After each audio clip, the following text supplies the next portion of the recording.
오늘 아들이 나를 걸어다니는 ATM 기계라고 부르며 웃었다. 그 순간 나는 깨달았다. 내가 키운 건 아들이 아니라 괴물이었다는 것을. 이제 다시는 내 재산에 손도 대지 못하게 만들어주겠다. 어떤 수를 써서라도 반드시. 안녕하세요. 저는 71살 김영숙입니다. 오늘 제 이야기를 해보려고 합니다. 제 이야기를 들려드리기 전 무료 버튼인 구독과 따봉 버튼 부탁드립니다. 혹시 이야기를 어디에서 듣고 계신가요? 듣고 계신 지역 이름이나 장소를 댓글에 남겨주시면 감사한 마음으로 인사드리겠습니다. 그럼 이제 제 이야기를 시작하겠습니다. 저는 평생 은행원으로 일하다 은퇴했고 지금은 작은 아파트에서 혼자 살고 있습니다. 남편은 일찍 세상을 떠났고 외아들 도훈이를 키우는데 제 청춘을 다 바쳤습니다. 홀로 아이를 키운다는 건 결코 쉽지 않은 길이었고 매 순간이 도전이자 고비였습니다.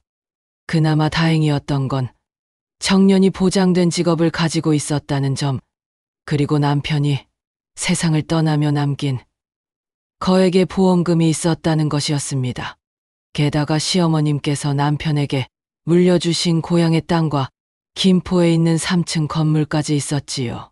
덕분에 아들을 키울 때 경제적인 어려움은 없었고 은퇴한 지금도 매달 나오는 연금과 건물 임대 수입으로 생활에 큰 불편은 없었습니다. 제 또래와 비교해도 훨씬 여유롭고 안정된 삶을 살고 있다는 건 부정할 수 없는 사실이었습니다. 아들이 결혼 소식을 전했을 때는 눈물이 날 만큼 기뻤습니다. 혼자 살아온 외로움이 이제는 가족이라는 울타리로 채워질 거라 믿었거든요.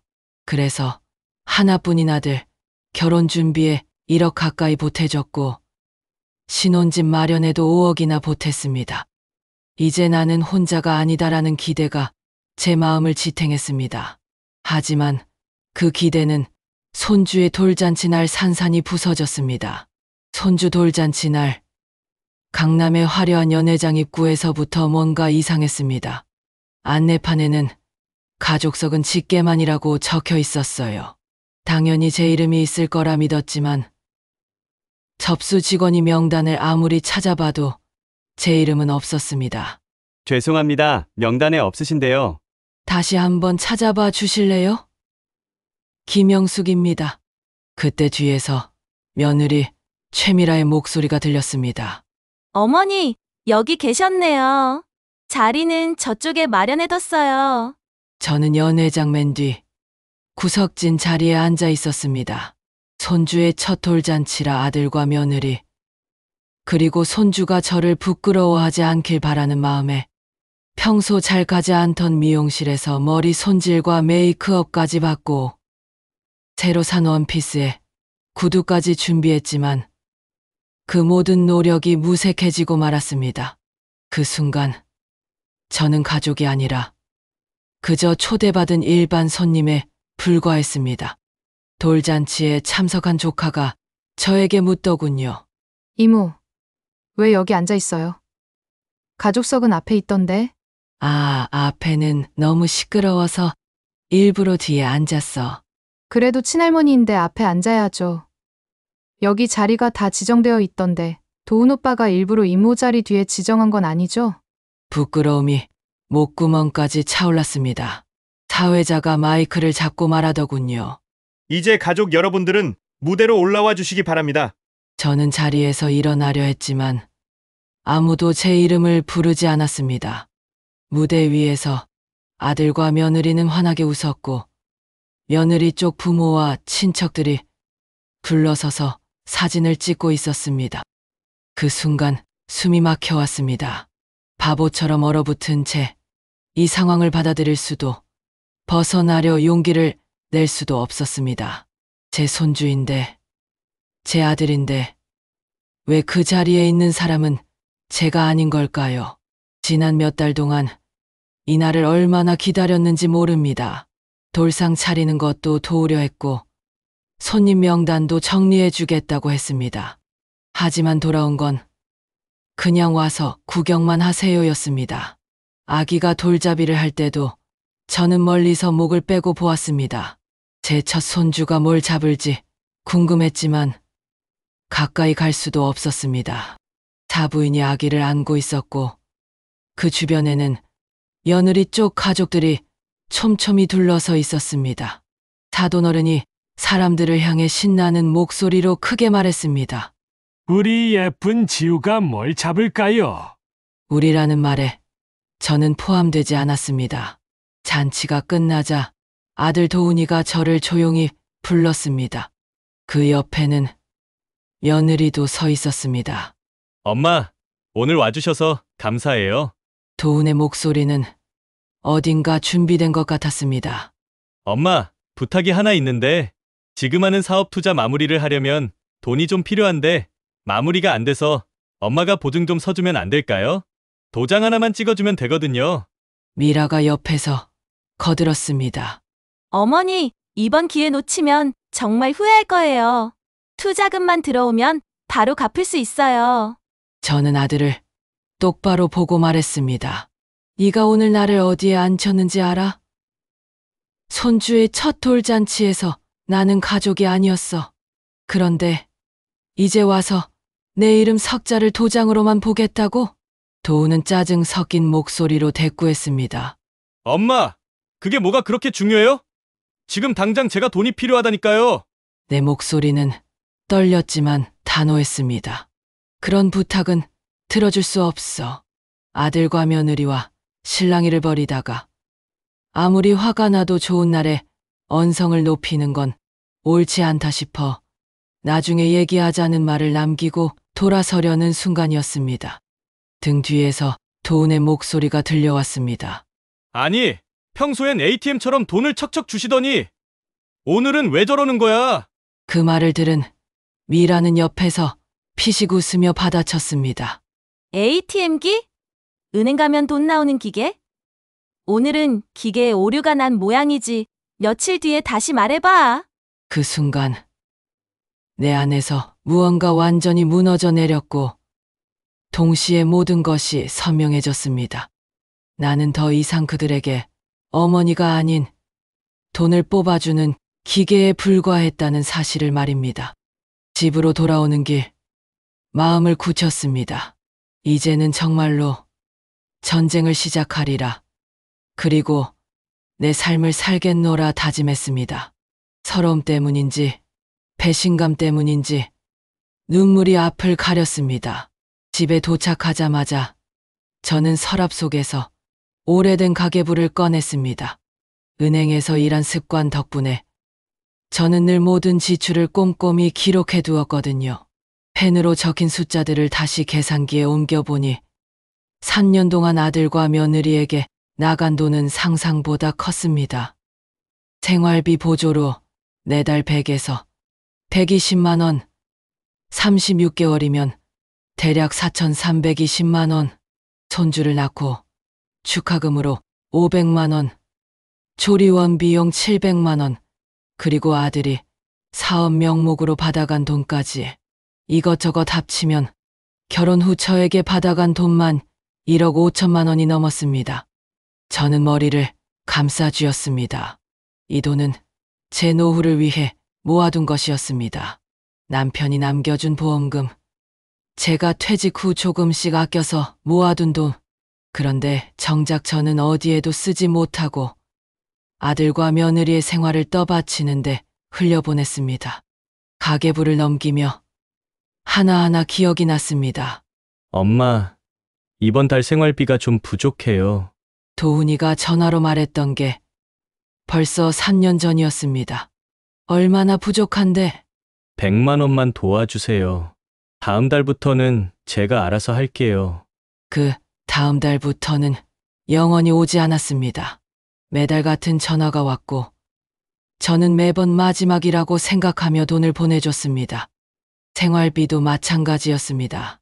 며느리가 임신했을 때는 태교에 좋은 음식을 사 먹어야 한다며 매달 30만 원씩을 요구했고 아이가 태어난 뒤에는 분유값이 너무 비싸다며 같은 금액을 달라고 했습니다. 어머니, 요즘 물가가 너무 올랐어요. 아이 키우는데 정말 돈이 많이 들어요. 미라가 애교 섞인 목소리로 말할 때마다 제 마음은 쉽게 무너졌습니다. 결국 아이가 태어나면서 차를 큰 걸로 바꿔야 한다는 말까지 믿고 그 돈까지 보태주고 말았습니다. 특히 기억나는 건 며느리가 몸이 안 좋다며 병원비를 도와달라고 했을 때입니다. 어머니, 검사비가 200만 원이 나왔어요. 보험 적용이 안 되는 검사라서요. 저는 아무런 의심 없이 돈을 보내주었습니다. 며느리의 건강이 무엇보다 중요하다고 생각했기 때문입니다. 그런데 나중에 알게 된 사실은 충격적이었습니다. 그 돈으로 명품 가방을 샀다는 것이었죠. 조카가 우연히 보여준 SNS 화면 속에는 제가 돈을 이체해준 다음 날 미라가 새 명품 가방을 자랑하듯 찍은 사진이 올라와 있었고 그 순간의 허탈함과 배신감은 이루 말할 수 없었습니다. 카페 창업 자금이라며 받아간 3천만 원도 있었습니다. 엄마, 미라랑 작은 카페 차리려고 해요. 요즘 동네 카페가 정말 잘 되거든요. 좋은 위치만 잡으면 월 수백만 원도 벌 수 있어요. 그럴듯한 사업 계획서까지 보여주며 설득했습니다. 하지만 3개월 후 카페는 문을 닫았고 그 돈이 어디에 갔는지 알 수 없었습니다. 가장 큰 돈이 나간 건 친구랑 한다던 사업이었습니다. 엄마, 친구와 함께 온라인 쇼핑몰을 차리려고 해요. 요즘 온라인 시장이 정말 좋거든요. 초기 투자만 하면 바로 수익이 날 거예요. 저는 아들이 드디어 제대로 된 일을 찾았다고 생각하며 기꺼이 돈을 내줬습니다. 하지만 6개월 후 시장 상황이 안 좋아졌다. 파트너가 배신했다는 등의 핑계만 늘어놓았습니다. 계산기를 두드리며 결혼할 때 도와준 돈, 신혼집 구할 때 준 돈 등을 제외하고 결혼 후 아들과 며느리에게 이체한 돈만 따져보니 대략 2억 5천만 원 정도 주었더군요. 결혼식 비용과 신혼집에 보태준 돈, 그리고 3년간 이체해준 돈까지 다 합산해보면 제가 평생 모은 돈의 절반이 넘었습니다. 어차피 죽으면 도훈이에게 다 줄 돈이다 라고 생각하고 도훈이만 보고 주었던 돈이 이렇게 액수가 클 줄 저도 몰랐습니다. 다음 날 아침 저는 은행으로 향했습니다. 오랫동안 제 계좌를 관리해주던 은행 창구 직원 최 과장은 놀란 눈으로 저를 맞았습니다. 김 여사님, 오늘은 어떤 일로 오셨나요? 저는 떨리는 목소리로 말했습니다. 자동이체 전부 중단해주세요. 앞으로 제 돈은 제 삶을 위해 쓰려고요. 최 과장은 잠시 놀란 듯 했지만 곧 고개를 끄덕였습니다. 이제는 스스로 노후를 지키셔야죠. 현명한 결정이십니다. 그동안 정말 많이 보내드렸네요. 매달 120만 원씩. 네. 총 3년 6개월 동안이었죠. 그런데 갑자기 왜 중단하시는 거예요? 저는 잠시 망설이다가 솔직하게 말했습니다. 제가 ATM 기계가 아니라는 걸 깨달았어요. 최 과장이 씁쓸하게 웃었습니다. 요즘 그런 어르신들이 정말 많으세요. 자식들이 부모를 ATM으로만 생각하는 경우가. 서류에 서명하고 도장을 찍는 순간 저는 묘한 해방감을 느꼈습니다. 마치 수십 년 동안 어깨에 얹혀 있던 무거운 짐을 내려놓은 듯 했습니다. 은행을 나서며 저는 다짐했습니다. 이제부터는 제 돈을 제가 원하는 곳에 쓰겠다고. 아들과 며느리가 더 이상 제 희생을 당연하게 여기지 못하도록 하겠다고 말입니다. 자동이체가 중단된 지 일주일도 지나지 않아 도훈의 전화가 걸려왔습니다. 엄마, 이번 달 돈이 안 들어왔는데요.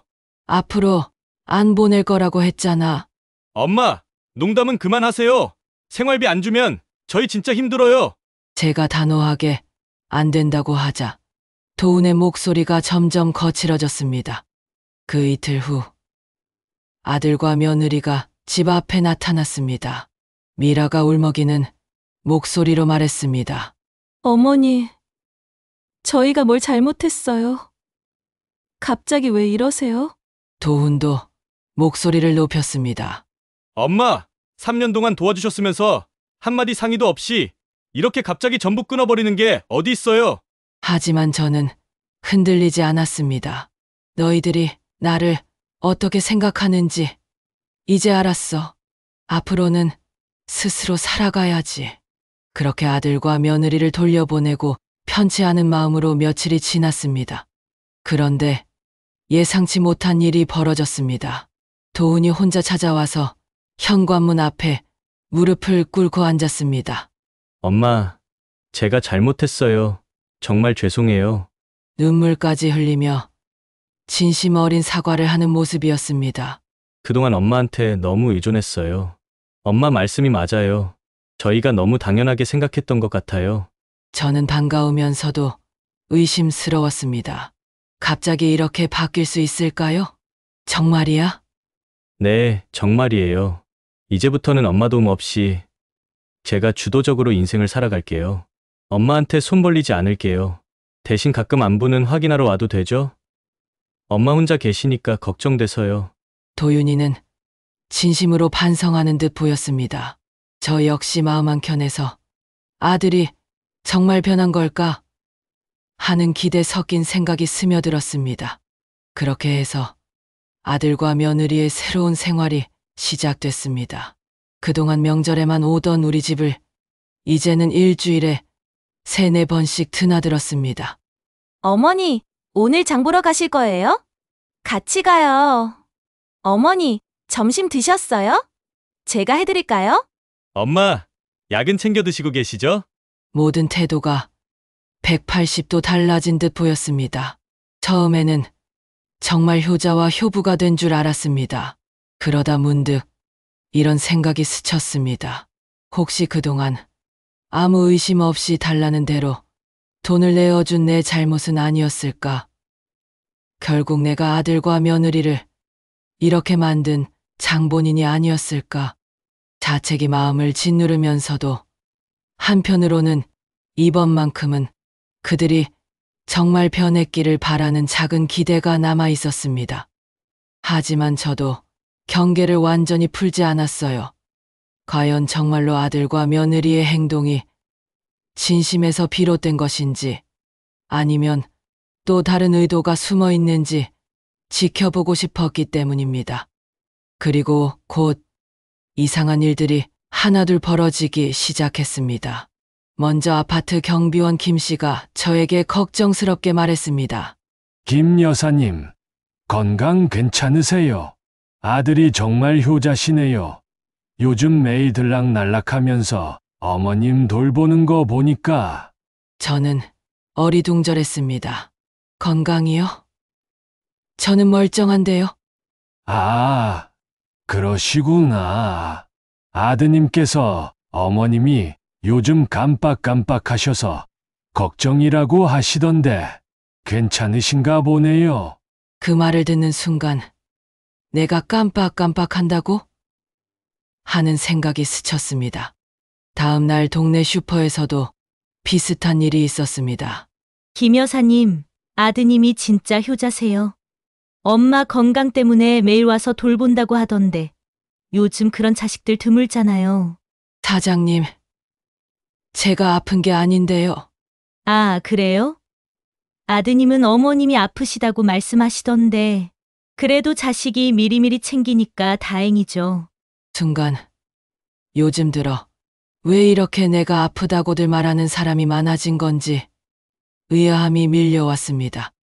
더 충격적인 건 친척들에게까지 연락이 온 것이었습니다. 사촌 언니가 전화를 걸어왔습니다. 영수가 도훈이가 연락했더라. 네가 요즘 기억력이 좀 안 좋아진다며? 왜 그런 얘기를 나한테 안 했어? 언니, 나 멀쩡해. 기억력도 괜찮고. 그래? 근데 도훈이가 걱정이 많던데. 너가 혼자 있으니까 깜빡하는 게 늘었다고. 저는 점점 화가 나기 시작했습니다. 분명히 뭔가 이상했습니다. 며칠 후 또 다른 친척인 동생이 전화했습니다. 누나, 도훈이한테 들었는데 요즘 치매 초기 증상이 있다며? 병원에는 가봤어? 야, 누가 그래? 나 치매 아니야. 아이고, 치매 환자들은 다 자기가 멀쩡하다고 그러지. 그래도 누나 아들이 잘 돌보니까 걱정 마. 도윤이 그 녀석 사고를 많이 치더니 엄마가 아프다고 하니까 철들었는지 아주 여기저기 전화해서 누나 걱정밖에 안 해. 이제 상황이 명확해졌습니다. 아들과 며느리가 저를 돌본다는 명목으로 집에 드나들면서 동네 사람들은 물론이고 가족들한테까지 치매 초기라는 거짓말을 퍼뜨리고 있었던 것입니다. 그 다음 날 도훈과 미라가 또 찾아왔을 때 저는 바로 따져 물었습니다. 니네가 사람들한테 내가 치매라고 말하고 다니니? 도훈이가 깜짝 놀라는 표정을 지었습니다. 엄마, 그게 아니라 사람들이 왜 자주 오냐고 물어보길래 엄마가 혼자 계시니까 걱정돼서 온다고 했을 뿐이에요. 그럼 치매 얘기는 어디서 나온 거야? 미라가 나서서 말했습니다. 어머니, 저희가 치매라고 말한 적 없어요. 다만 나이 드시니까 가끔 깜빡하시는 게 있다고는 했지만 깜빡하는 게 뭐가 있는데? 저번에 가스불 끄는 것도 깜빡하셨고 약 드시는 것도 까먹으셨잖아요. 제가 언제 저런 적이 있다고 하는 걸까요? 완전히 거짓말이었습니다. 나는 그런 적 없어. 어머니, 기억 안 나시는 거예요. 그래서 저희가 더 걱정되는 거라고요. 저는 소름이 돋았습니다. 이들은 제가 부인할수록 더욱 치매 환자로 몰아가고 있었습니다. 이제 동네 전체의 분위기가 완전히 달라졌습니다. 장을 보러 가면 사람들의 시선이 따라붙었습니다. 김 여사님 요즘 좀 이상하지 않아? 저번에 물건 살 때도 괜히 화내시더라. 그러게 말이야. 집에 도어락도 새로 달고 가스불 자동 차단기도 설치했다던데. 며느리 말로는 며칠 전에 가스불을 끄지 않아서 집에 불 날 뻔했다고 하더라고. 그래도 아들이 효자잖아. 매일 와서 챙긴다잖아. 이런 뒷말들이 들려오기 시작하더니 심지어 아파트 관리사무소 직원들까지 저를 이상한 눈길로 바라보았습니다. 김 여사님, 관리비 납부하실 때 조금 더 신중하셔야 할 것 같아요. 아드님께서 어머님이 가끔 실수하신다고 말씀하시더라고요. 저는 정말 화가 나고 억울했습니다. 억울함을 풀고 싶어 목소리를 높이면 높일수록 사람들의 시선은 더 싸늘하게 변했습니다.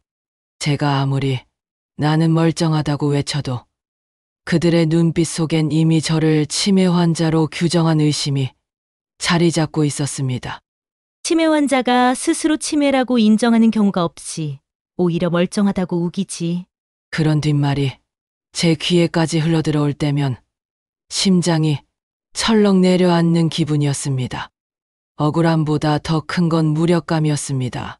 내 아들, 내 며느리가 흘린 말 몇 마디에 평생을 함께 살아온 이웃들이 하루아침에 나를 불신의 눈으로 바라보는 현실. 내 입으로 아무리 부정해도 오히려 그 부정이 증거가 되어버리는 상황. 입을 열수록 제 스스로 제 무덤을 파는 듯한 기분이었습니다. 마치 진흙탕 속에서 허우적거릴수록 더 깊이 빠져드는 사람처럼 저의 억울한 항변은 오히려 저를 치매라는 낙인에 더 가까이 묶어두고 있었습니다. 그 순간 처음으로 두려움이 엄습했습니다. 혹시 정말 이대로라면 나는 멀쩡한데도 스스로를 증명하지 못하고 치매 환자가 되어버리는 게 아닐까. 그리고 어느 날 저녁 초인종이 울렸습니다. 현관을 열자 아들과 며느리 그리고 낯선 사람 한 명이 서 있었습니다. 거실로 들어온 그들을 보니 식탁 위에는 제 서류들이 펼쳐져 있었습니다. 통장, 보험증서, 부동산 등기부등본까지 있었습니다. 이 서류들은 뭐야? 도훈이 태연하게 대답했습니다. 엄마 방에서 찾았어요.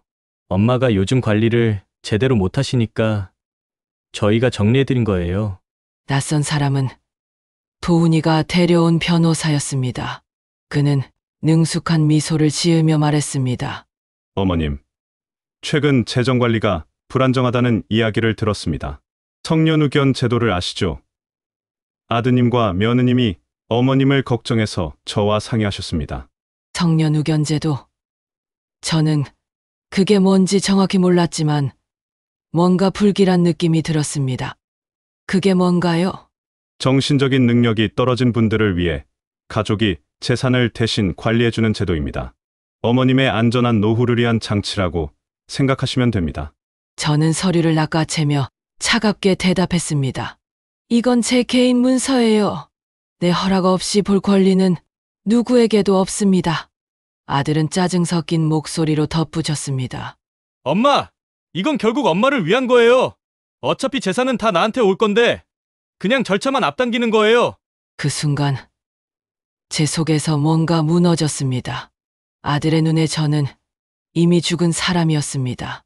살아있는 지금의 저는 단지 돈을 가진 노인일 뿐이었습니다. 변호사가 서류를 내밀었습니다. 여기 서명만 해주시면 모든 절차가 끝납니다. 복잡한 일은 아드님께서 다 처리해 드릴 거예요. 저는 서류를 보지도 않고 밀어냈습니다. 집에서 나가세요. 지금 당장요. 엄마! 왜 그러세요, 진짜! 나가라고 했어요. 제 목소리가 점점 커졌습니다. 변호사는 당황한 듯 서류를 정리했습니다. 어머님, 차분히 생각해 보세요. 나중에 후회하실 거예요. 제가 후회할 일은 없습니다. 당신들이야말로 나중에 후회하게 될 거예요. 그들이 나간 후 저는 혼자 거실에 앉아 생각했습니다. 저는 마침내 그들의 진짜 의도를 완전히 깨달았습니다. 효자 효부 행세를 하며 제 주변 사람들에게 신뢰를 쌓고 동시에 제 정신 상태에 의문을 제기하고 성년후견인 신청을 할 때 유리한 증인들을 만들어 두려는 것이었습니다. 정말 치밀하고 무서운 계획이었습니다. 아들과 변호사가 나간 그날 밤 저는 잠을 이룰 수 없었습니다. 아들과 며느리가 성년후견인 신청을 할 게 분명했습니다. 이대로 당할 수는 없었습니다. 다음 날 아침 저는 곧바로 변호사를 찾아갔습니다. 인터넷으로 검색해서 찾은 박진우 변호사 사무실이었습니다. 작은 사무실이었지만 상담을 받아보니 믿을만했습니다. 어머님, 상황을 자세히 말씀해 주세요. 저는 지난 몇 달 동안 있었던 일들을 차근차근 설명했습니다. 돌잔치에서의 모욕, 자동이체 중단, 그리고 아들과 며느리가 동네에 퍼뜨린 거짓 소문들까지 모든 것을 털어놓았습니다. 박진우 변호사는 제 이야기를 차분히 듣더니 고개를 끄덕였습니다. 전형적인 노인 재산 갈취 시도입니다. 아드님과 며느님 쪽에서 후견인 지정을 청구할 겁니다. 하지만 우리는 기록과 증거로 대응할 수 있습니다. 어떤 증거가 필요한가요? 먼저 어머님의 정신 상태가 정상임을 증명해야 합니다. 병원에서 치매 검사를 받으시고 은행 거래 내역도 정리해 주세요. 그리고 가계부도 가져오시고요. 저는 그날부터 곧바로 움직이기 시작했습니다. 먼저 대학병원에서 종합적인 치매 검사를 받았고 결과는 정상이었습니다. 혹시 몰라 다른 병원에도 예약을 잡아 다시 검사를 받았지만 이번에도 결과는 같았습니다. 제 정신은 분명히 또렷했습니다. 그 다음에는 은행을 찾아가 지난 3년간의 모든 거래 내역을 출력받았습니다.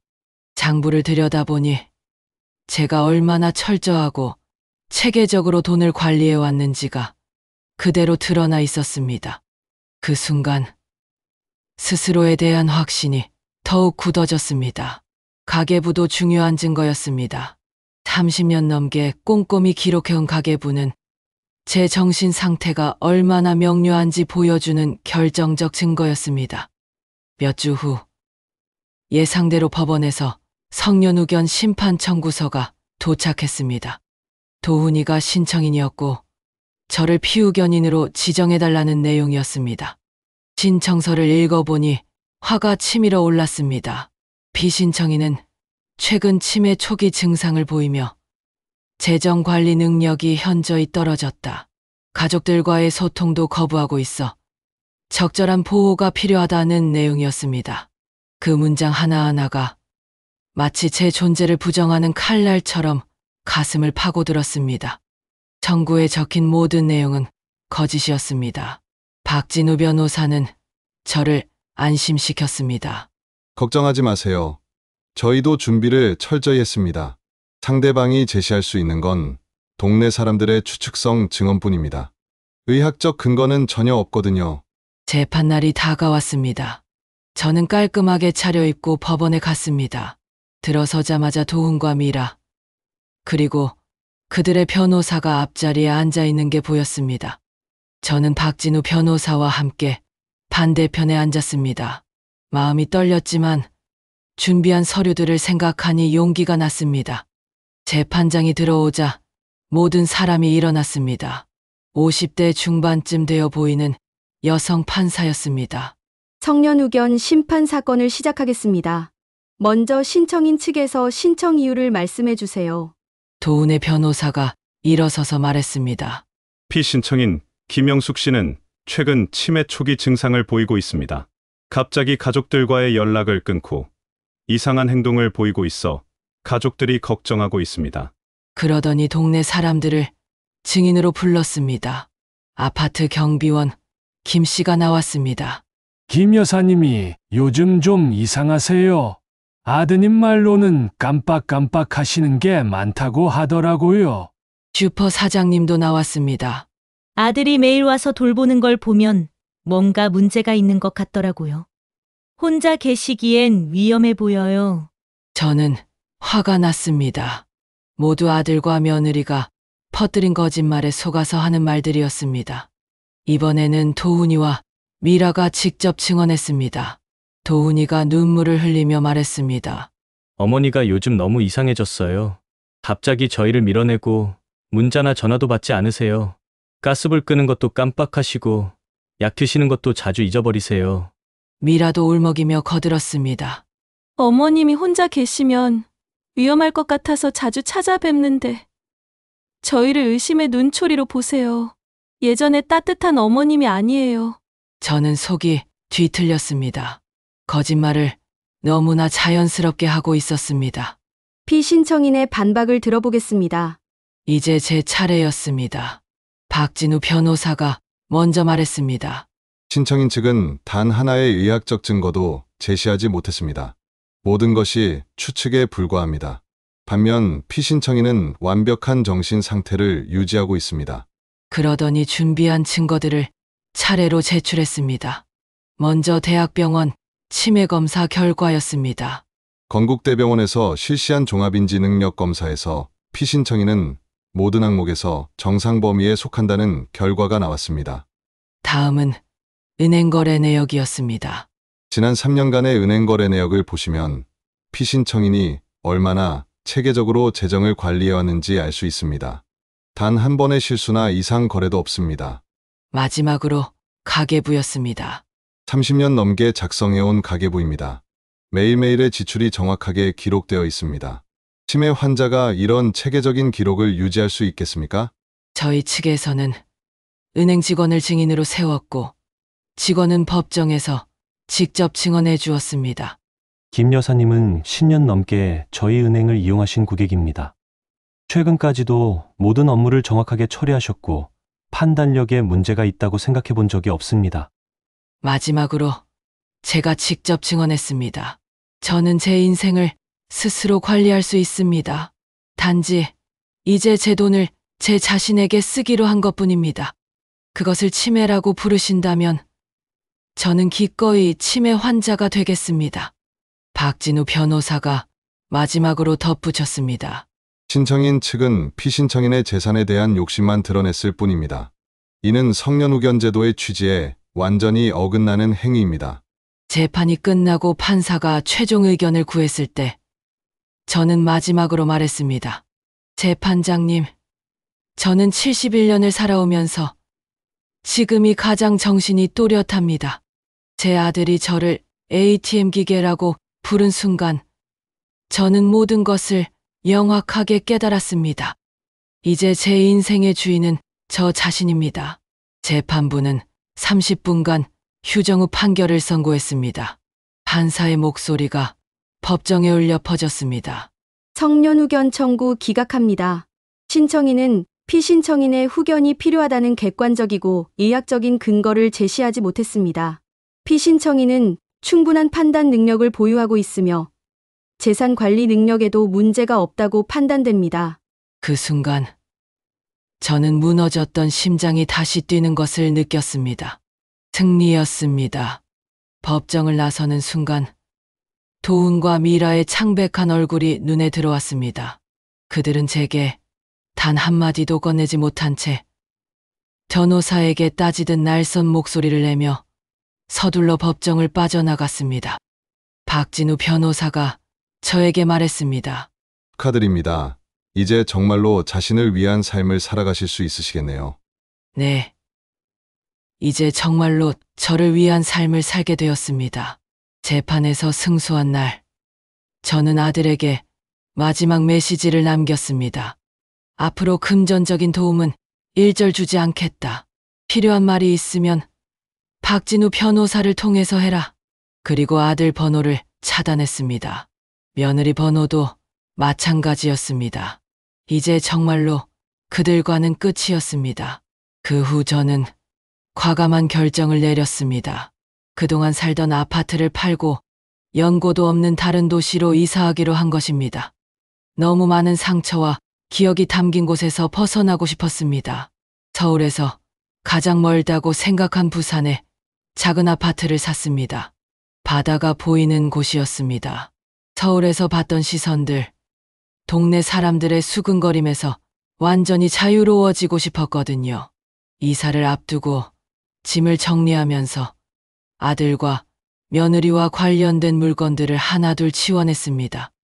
이제는 미련을 두지 않고 과거와 단절하기로 한 것이었습니다. 서울을 떠나기 전 저는 오랫동안 미뤘던 계획들을 종이에 적어보았습니다. 가계부에 적힌 수많은 송금 기록 대신 이제는 제가 하고 싶은 일들의 목록이었습니다. 일부 자산은 지역 노인 단체에 기부했고 일부는 독거노인을 위한 밑반찬 지원 사업에 기부했습니다. 그리고 나머지는 저 자신을 위해 쓰기로 했습니다. 부산으로 이사한 후 저는 새로운 삶을 시작했습니다. 오랫동안 잊었던 수영 강습을 등록했습니다. 젊었을 때 좋아했던 수영을 40년 만에 다시 시작한 것입니다. 물에 들어가는 순간 젊은 시절의 기억이 되살아났습니다. 독서 모임에도 참여했습니다. 매주 화요일마다 도서관에서 열리는 바다 책방이라는 모임이었습니다. 비슷한 나이의 분들과 함께 책을 읽고 이야기를 나누는 시간이 정말 즐거웠습니다. 새로운 이웃들과도 금세 친해졌습니다. 그리고 한 달 전 저는 용기를 내어 처음으로 혼자 여행을 떠났습니다. 오롯이 혼자 떠나는 제주도 3박 4일 여행이었습니다. 처음에는 걱정이 컸습니다. 70이 넘는 나이에 혼자 여행이라니 무슨 일이 생기면 어쩌나 하는 두려움도 있었습니다. 하지만 국내 여행이라 부담도 적었고 무엇보다 제 마음대로 모든 것을 결정할 수 있다는 생각에 설렜습니다. 공항에 도착했을 때 기분은 정말 특별했습니다. 아무도 저를 기다리지 않았고 아무도 저에게 간섭하지 않았습니다. 진정한 자유였습니다. 올레길을 걸으면서 많은 생각을 했습니다. 바다를 바라보며 걷는 그 시간 동안 저는 제 인생을 되돌아보았습니다. 그동안 아들을 위해 살았던 시간들, 제 자신을 잃어버렸던 순간들이 주마등처럼 스쳐 지나갔습니다. 가끔은 외로움이 몰려오기도 했습니다. 혼자 저녁을 먹을 때, 아름다운 풍경을 보며 감탄할 때, 함께 나눌 사람이 없다는 것이 아쉬웠습니다. 하지만 그 외로움마저도 신선했습니다. 성산일출봉에서 일출을 보던 순간이 가장 기억에 남습니다. 새벽 5시에 일어나 혼자 정상에 올라가서 해가 떠오르는 것을 지켜봤습니다. 그 순간 저는 정말로 새로 태어나는 기분이었습니다.